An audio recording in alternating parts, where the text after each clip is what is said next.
गुज़िश्ता हिस्से में हमने ज़िक्र किया कायद-ए-आज़म मोहम्मद अली जिन्ना की तालीमी ज़िंदगी जो उनकी कराची में गुज़री, और आज हम ज़िक्र करेंगे उनका जो लंदन में क़याम था और लंदन में जो तालीम जो तकरीबन 3 साल के अरसे पर मुहित है, उसके मुतल्लिक़ आज हम बात करेंगे। मोहम्मद अली जिन्ना ने जब यहाँ तालीम का सिलसिला छोड़ा, उस वक्त अभी उन्होंने मैट्रिक नहीं किया था, बल्कि अभी उनको तकरीबन 1 साल और पढ़ना था।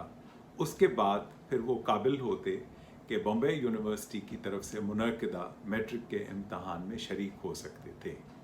लेकिन ग़ालिबन उनके वालिद ये महसूस करते थे कि अब बेटे को कारोबार में आना चाहिए, और उनके एक दोस्त थे, अंग्रेज़ दोस्त, जो कि ग्रैहम ट्रेडिंग कंपनी के जनरल मैनेजर थे।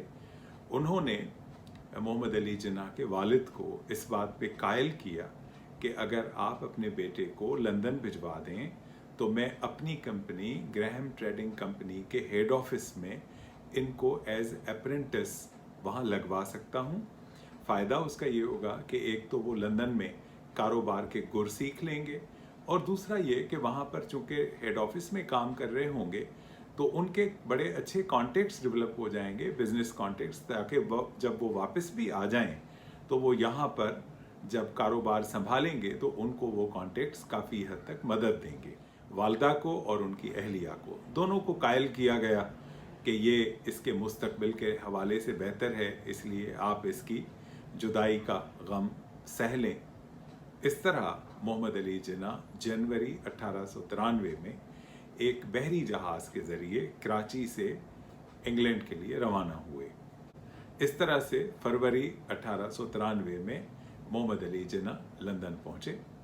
पहुँचने के बाद फौरी तौर पर उन्होंने एक होटल में कमरा लिया, वहाँ रहना शुरू किया। अपनी जो हेड ऑफिस थी, जहाँ के काम के लिए वो आए थे, वहाँ रिपोर्ट किया, और उसके बाद किंगस्टन के एरिया में एक कमरा किराए पे लेके होटल से वहाँ शिफ्ट होके उन्होंने अपने ऑफिस को अटेंड करना शुरू किया। मोहम्मद अली जिन्ना ने खुद जिक्र किया कि जब मैं लंदन में पहुंचा, मैं जवान था और मैं अकेला था, कोई जानने वाला शख्स नहीं था। मैं अपने तमाम रिश्तेदारों को, अपने जानने वालों को पीछे छोड़ के आया था, और सर्द मौसम था, शदीद सर्दी थी। उनका जो दफ्तर था उसमें उनको कुर्सी, मेज़ और कुछ लेजर्स और रजिस्टर्स पकड़ा दिए गए, और उनको कहा गया कि अब ये आप समझें, इनको सीखने की कोशिश करें। मोहम्मद अली जिन्ना को ये काम इतना ज़्यादा अपील नहीं करता था। उनको रीडिंग की बहुत आदत पड़ चुकी थी। उन्होंने किताबें पढ़ना शुरू की। किताबें वो जो बड़े लोगों के मुतालिक थीं, जो बड़े लीडर्स थे, और इस तरह से उनकी एक इंस्पिरेशन डेवलप हुई कि मैं भी ज़िंदगी में कोई बड़ा काम करूं जिसकी वजह से लोग मुझे पहचानें। एक अरसे के बाद अपनी बहन को उन्होंने बताया कि मैं ये सोचता था कि क्या मेरी ज़िंदगी का मकसद सिर्फ यही है कि मैं रोज़ बैठकर कारोबार में मुझे कितना घाटा हुआ और कितना मुझे फ़ायदा हुआ इसका हिसाब लगाता रहूं? क्या मैं इस मकसद के लिए पैदा हुआ हूं? एक चीज़ जो इन्होंने अक्सर लीडर्स की ज़िंदगियों में पढ़ी, वो ये थी कि उनमें से एक बड़ी तादाद का ताल्लुक कानून के शोबे से था, और उन्होंने कानून के शोबे में तालीम हासिल की थी। जब वो अपने घर से निकलते थे और उनका जो थ्रेड नीडल स्ट्रीट पे ग्रैहम ट्रेडिंग कंपनी का हेड ऑफिस था, उसके दरमियान उनके ऑफिस के करीब ही ये एक जगह थी जहाँ लिंकन इन मौजूद था। अब ये उनकी खुशकिस्मती कि 1893 वो आखिरी साल था जब लिंकन इन दाखला देता था 2 बुनियादों पे। या आपके पास कोई डिग्री मौजूद होनी चाहिए, और अगर डिग्री नहीं है तो एक एंट्रेंस टेस्ट की तर्ज का एक इम्तहान लिया जाता था जिसको लिटिल गो कहते थे। अगर आप उस लिटिल गो में कामयाबी हासिल करते हैं तो आपको बग़ैर किसी डिग्री के, बग़ैर फॉर्मल एजुकेशन के भी वो दाखला दे देते थे। और वो जो इम्तहान था वो ऑलमोस्ट आप समझें कि ग्रेजुएशन लेवल का था। तो मोहम्मद अली जिन्ना ने ये सोचा कि मैं ये इम्तहान दे के और अपनी किस्मत आजमाई करता हूँ। उन्होंने जब इम्तहान के लिए कहा तो उसमें एक पेपर लैटिन ज़बान का भी था। अब लैटिन मोहम्मद अली जिन्ना को नहीं आती थी, अंग्रेज़ी तो वो माशाल्लाह बहुत अच्छी तरह से सीख चुके थे सिंध मदरसतुल इस्लाम में क़याम के दौरान। तो उन्होंने एक हैंड रिटन दरख्वास्त दी जो आज भी लिंकन सिंध में मौजूद है, जिसमें उन्होंने दरख्वास्त की कि मुझे लैटिन ज़बान के पेपर से एग्जेम्पशन दिया जाए। और सबब उसका उन्होंने ये बताया कि देखें, मैं हिंदुस्तान से आया हूँ, वहाँ की बहुत सारी ज़बानें मैं जानता हूँ, लेकिन वहाँ लैटिन नहीं पढ़ाई जाती है, और अभी अगर मैं लैटिन सीखने की कोशिश करूँगा तो उसके लिए बड़ा वक्त दरकार होगा, जिसकी वजह से मेरा वक्त ज़ाया होगा, इसलिए मुझे एग्जेम्पशन दी जाए। और उनकी इस दरख्वास्त को लिंकन सिंध की जो सोसाइटी है, जो उसकी मैनेजमेंट है, उन्होंने उसको कबूल किया और मोहम्मद अली जिन्ना बाकी टेस्ट में लैटिन के अलावा अपीयर हुए। और इस तरह से 5 जून 1893 को जो लिंकन सिंध का रजिस्टर है उसमें इनके दाखिला का इंदराज किया हुआ है, जिसके मुताबिक इनकी उम्र 19 साल दर्ज की गई है और बताया गया है कि इनके वालिद जीना भाई वो एक मर्चेंट हैं, एक ट्रेडर हैं, और इनके ये पहले बेटे हैं। उस ज़माने में ये भी दाखिले में लिखा जाता था कि आप अगर बेटे हैं तो किस नंबर पे हैं, तो जिन्ना के हवाले से लिखा हुआ था कि फर्स्ट सन, और सिंध से ताल्लुक़ है, कराची बर्थ है।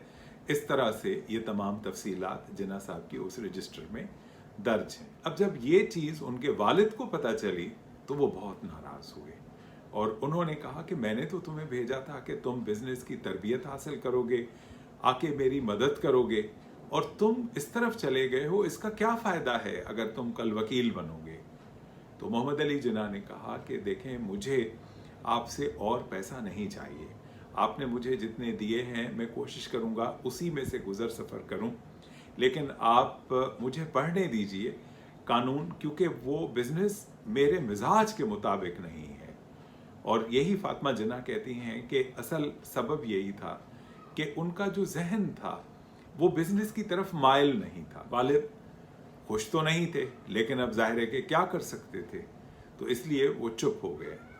इस दौरान उनकी अहलिया, उनका कराची में इंतकाल हो गया। कुछ अरसे के बाद उनकी वालदा उनके जो सबसे छोटे बेटे थे, मोहम्मद अली जिन्ना के सबसे छोटे भाई बंदे अली, उनको जन्म देते हुए इनकी वालदा का भी इंतकाल हो गया। तो इस तरह से इनको ये सेटबैक्स तो मिले, लेकिन इन्होंने अपनी पूरी कंसंट्रेशन अपनी पढ़ाई की तरफ रखी। उस ज़माने का लंदन दुनिया के खूबसूरत तरीन शहरों में उसका शुमार होता था, लेकिन मोहम्मद अली जिन्ना का तमाम तर वक्त उनकी पढ़ाई और उसके साथ जो उनका शौक़ था वो सिर्फ ये था कि जो शेक्सपियर के ड्रामे वहाँ स्टेज होते थे उसमें बहुत दिलचस्पी लेते थे। और एक ज़माने में उनको ये ख्याल आया कि क्यों न मैं ख़ुद भी एक्टिंग करना शुरू करूं, लेकिन उनकी कंडीशन थी कि मुझे लीड रोल दिया जाएगा। वो लीड रोल चूंकि उनको नहीं मिला तो इसलिए उन्होंने कभी वहाँ पर एक्टिंग नहीं की, अलबत्ता उनकी प्रैक्टिस और पढ़ना, ये दोनों चीज़ें शेक्सपियर के हवाले से जारी रहीं। पार्लियामेंट हाउस जो बरतानिया का है उसमें वो जाते थे, House of Lords, House of Common, वहाँ तकारीर होती थी। दादा भाई नौरोजी यहाँ से, हिंदुस्तान से उनका ताल्लुक़ था, वो वहाँ पर मेंबर पार्लियामेंट थे, उनकी तकारीर उनको बहुत मुतासिर करती थी। जो लिबरल्स थे उनके साथ मोहम्मद अली जिन्ना के ताल्लुकात बढ़ते गए, वहाँ उनके साथ उठना बैठ, उनकी तकारीर को दिलचस्पी से सुनना, और ये तमाम चीज़ें इस दौरान जारी रहीं। एक वक्त आया कि इनकी तालीम की जो भी रिक्वायरमेंट्स थी वो तकरीबन ख़त्म होने को आईं, और 1896 के मार्च के महीने में मोहम्मद अली जिन्ना ने एक और ख़त तहरीर किया जो आज भी लिंकन सिंध में मौजूद है उनके रिकॉर्ड में, जिसमें उन्होंने दरख्वास्त ये की है कि मेरा नाम मोहम्मद अली जिन्ना भाई लिखा हुआ है, उसमें जिन्ना भाई में से भाई को हटा दिया जाए, मुझे सिर्फ जिन्ना कह के बुलाया जाए, मोहम्मद अली जिन्ना के तौर पर, और शॉर्ट फॉर्म में मुझे एम ए जिन्ना कह के बुलाया जाए। और ये इनकी दरख्वास्त पेश हुई वहीं पर जो अथॉरिटीज़ थी उनकी जो कौंसिल थी सोसाइटी की, और उसमें इस दरख्वास्त को मंजूर किया गया। जब तमाम फार्मेलिटीज़ कंप्लीट हुई तो मोहम्मद अली जिन्ना को उसकी तकमील का सर्टिफिकेट, डिग्री वो दे दी गई। उसके बाद उन्होंने अपने तमाम वाजबात अदा किए, और वाजबात अदा करने के बाद वो लंदन से कराची के लिए रवाना हुए। इरादा गालबन यही था उनका उस वक्त भी कि वो बम्बे में सेटल होंगे। उसकी इंडिकेशन यूँ मिलती है कि उन्होंने जो भी उनके पास बकिया रकम बैंक में थी वो उन्होंने बम्बे की बैंक को ट्रांसफ़र की। बम्बे में और उनके कैरियर के हवाले से किस तरह से सूरत हाल पेश आई, ये हम अगली किस्त में डिस्कस करेंगे। बहुत शुक्रिया।